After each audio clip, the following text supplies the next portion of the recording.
যে জাপানে যাব, নামাজ পড়ব, মসজিদ পাবো, এরকম সবারই একটা কল্পনা থাকে। এবং শুনছিলাম জাপানে মসজিদ হয়েছে, মসজিদগুলি না জানি কত জাঁকজমক সুন্দর, এরকম একটা কল্পনা ছিল, আমার ছিল, বাকি অন্যদের কেমন জানি না। তো আসার পরে যখন দেখছি যে অবস্থা, মসজিদ দেখাই যায় না, মসজিদের মিনার তো দেখি না, এরকম মানে টোকিও থেকে যে গাড়িতে উঠছি খুঁজতেছি যে মসজিদের মিনার কোথায়, তো এরকম খুঁজতেছিলাম, মিনার মিলে না। দু একটা যাও মিলছে, জিজ্ঞেস করলাম এটা মসজিদ, বলতেছে যে না এটা মসজিদ না। তো এই হলো পরিস্থিতি। তো আল্লাহ তাআলা যে আমাদেরকে সুস্থ রাখছেন, এরপরে যে এই দেশের মতো জায়গার মধ্যে নামাজের তৌফিক দিছেন, সারাদিন হয়তো আমরা একা একই নামাজ পড়ি, যেভাবেই হোক পড়ে নিই, জামাতে যে নামাজ পড়তে পারি এশারের নামাজটা প্রতিদিন, এটা আল্লাহর কাছে হাজার শুকর। এটা আসলে সবাই উপলব্ধি করছেন যে আমরা যে দেশে আছিলাম, ওই দেশে যে দেশে আমাদের জন্ম হয়েছে 96% মানুষ প্রায় মুসলমান। তো ঘর থেকে বের হইলে মুসলমানের সাথে সাক্ষাৎ হয়, কদর বুঝে আসে, তখন বুঝে নেই যে মুসলমান কী জিনিস। সবাই মুসলমান, বাপ দাদা যা আছে সব মুসলমান, তো এই জন্য মুসলমানের কদর বুঝে আসে। যখন এই ধরনের দেশে আসছি তখন বুঝে আসছে যে আসলে আল্লাহ যে আমাকে ইহসান করে ঈমান দিছে, মুসলমানের ঘরে পাঠাইছে, আল্লাহর কাছে হাজার শুকর। আল্লাহ চাইলে তো আমাকে এখানেও প্রেরণ করতে পারতো, এদের যে জন্মসূত্র এইখানেও আমাকে প্রেরণ করতে পারতো, তখন আমি মানে আলাদা একটা জগতে বসবাস করতাম, না আল্লাহকে চিনতাম, না রাসূলকে চিনতাম, না পরকাল জিন্দিগি সম্পর্কে জানতাম, কিছুই জানতাম না। তো আমার জীবনটা এভাবেই গড়ে উঠতো।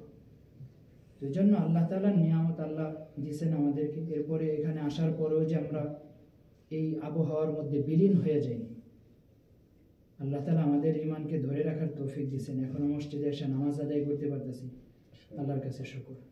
তো এই জন্য মসজিদে মেহেরবানি করে হাত জোর করে বলতেছি, মসজিদে আমরা আসবো, আমি বলবো না কথা বলবেন, অবশ্যই কথা বলবেন মসজিদে, তবে যেটুকু জায়েজ, যেটুকু সহনীয়, যেটুকু বললে আল্লাহ আমার উপরে নারাজ হবে না, যেটুকু বললে আল্লাহ খুশি হবে। তো আমি এটা বলবো না। অনেকে হয়তো বলবেন যে হুজুর মসজিদে, এই দেশে আমরা থাকি এক একজন এক এক বাসায় অনেক দূরে দূরে, তো মসজিদে আসে দেখা সাক্ষাৎ একটু কথা বলি, এটা যদি আপনি মানা করেন কেমন দেখা যায়? আমি মানা করবো, আমি বলবো বলে কথা বলেন, তবে ভালো করে শুনে রাখেন, যে কথাটা মসজিদে জায়েজ ওই কথাটাই বললেন, যে কথাটা না জায়েজ ওইটা বললেন না। কারণ এটা যেমন সর্বোত্তম জায়গা, এখানে বৈশা চুপচাপ বৈশা থাকলে কিছু পড়েন নাই, বৈশা রয়েছেন তাও সওয়াব লিখবে। ঠিক ততটুকু এখানে বৈশা যদি আমি একটা ফাহেসা বা প্রয়োজন ছাড়া অতিরিক্ত কোনো কথা বললাম, তো আল্লাহ না চাহে, আল্লাহ না করুক, যদি আল্লাহ গুনাহ লেখার জন্য ফেরেশতাদেরকে বলেন, তাহলে কি পরিমাণ গুনাহটা লিখবে। তো এই জন্য মেহেরবানি করে হাত জোর করে বলতেছি, মসজিদে আমরা সবাই আসি সওয়াব কামানোর জন্য, নেকি কামানোর জন্য। আর শয়তান আমাদের পিছে লেগে আছে, শয়তান আমাদের থেকে ওয়াদা করে আসছে যে এই বনি আদমের কারণে আমি জান্নাত থেকে বের হয়েছি, এরা কিভাবে জান্নাতে যায় না দেখেছেন। তো আল্লাহর কাছ থেকে পারমিশন নিয়ে আসছে, আমাদের রগ রেশার মধ্যে সে চলাফেরা করে। আমরা মসজিদে, তারপরও সে নামাজে দাঁড়ায়, তারপরও সে ধোকা দেয়, পিছন থেকে বলে উজকুর কাজা, উজকুর কাজা, অমুক জিনিস স্মরণ করো বান্দা, অমুক জিনিস স্মরণ করো। এরকম শয়তান পিছন থেকে উকি মারতে থাকে আমাদের, উজকুর কাজা, উজকুর কাজা, অমুক জিনিস স্মরণ করো।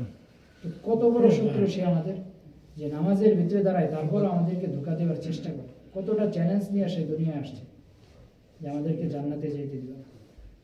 তো এই জন্য আমরা মসজিদে আসি অল্প সময়ের জন্য, আসলে ইবাদত বন্দি কিছুই করতে পারি না। জিন্দেগির দিকে সবাই তাকায় দেখেন, জিরো। তারপর আল্লাহ তৌফিক দিয়েছেন আসি। তো এখানে আসবো, আমরা পরস্পর যতটুকু কথা বলা জায়েজ, সহনীয়, যেটা আমি বলবো না কোনটা জায়েজ না জায়েজ, আমরা প্রত্যেকেই জানি। আল্লাহ রসুলকে এক সাহাবী বলছিলেন যে ইয়া রাসূলুল্লাহ, কোনটা ভালো